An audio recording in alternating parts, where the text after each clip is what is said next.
Hey everyone, Roger Haskett here talking to people in a pandemic. And today what we're going to talk about is virtual movement.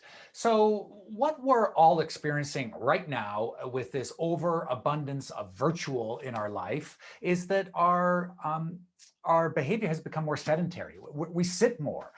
And not only do we sit more, we sit like sort of locked, don't we? Like we sit behind our screens if our camera's on, being like, I'm locked here. Like I can't do anything. If I move too much, people notice. If I get up and leave, people see that. And so this prison that virtual seems to have been imposing on us is something that we need to break out of.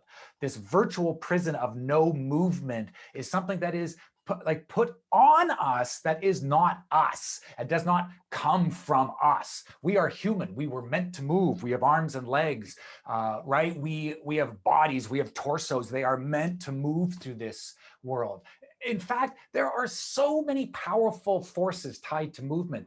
There's a theory that learning cannot happen without movement. I believe that. When I find something that I've learned or that excites me, look at my body. My body gets involved. So this is what I suggest. When you are in virtual meetings, keep this fact in your head. Not only is sitting is the new smoking, studies are showing, like studies of 200,000 people in different countries around the world, many of them are showing exactly this, that if you sit for 11 hours a day, you are 40% more likely to have an early death than if you sit 4 hours a day. So virtual is forcing us through this virtual prison to sit. So I argue that it is our job to move, to break out of that prison and to move. And it is our job, I also believe, to model that behavior so other people do it as well. One of the best testimonials that I get when I do presentations, I just got this one recently, again, is that people say things like this: Roger, we noticed an immediate improvement in our energy, in our meeting, in our attention, in our engagement when we started to listen to the ideas that you presented in terms of movement.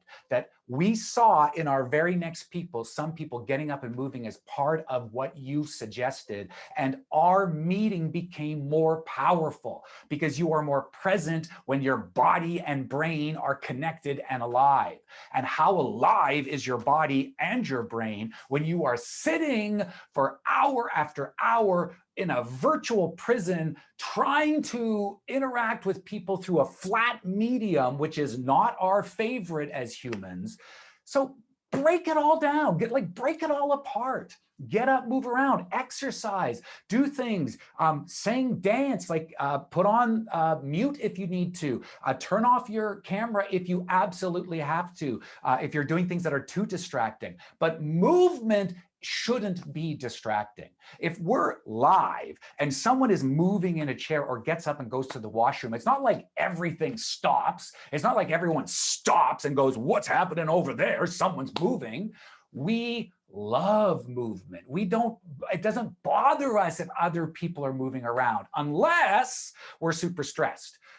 So get out of the stress, get out of the prison, and start thinking about how can I move during the day? So here are some ideas. Fidget, grab things that you can fidget with. I fidget all the time. I've got tons of things on my desk that I can fidget with, right? Like fidget, that's movement. Get up and move around. I have weights right here, right by my desk, right here. I have weights so that when I need them, I can get some exercise and get my body back alive so I can be back more present and more powerful in this communication. Okay, that's it. I'm Roger Haskett. We're talking to people in a pandemic, and we're talking about breaking out of the virtual prison and putting movement back into your life.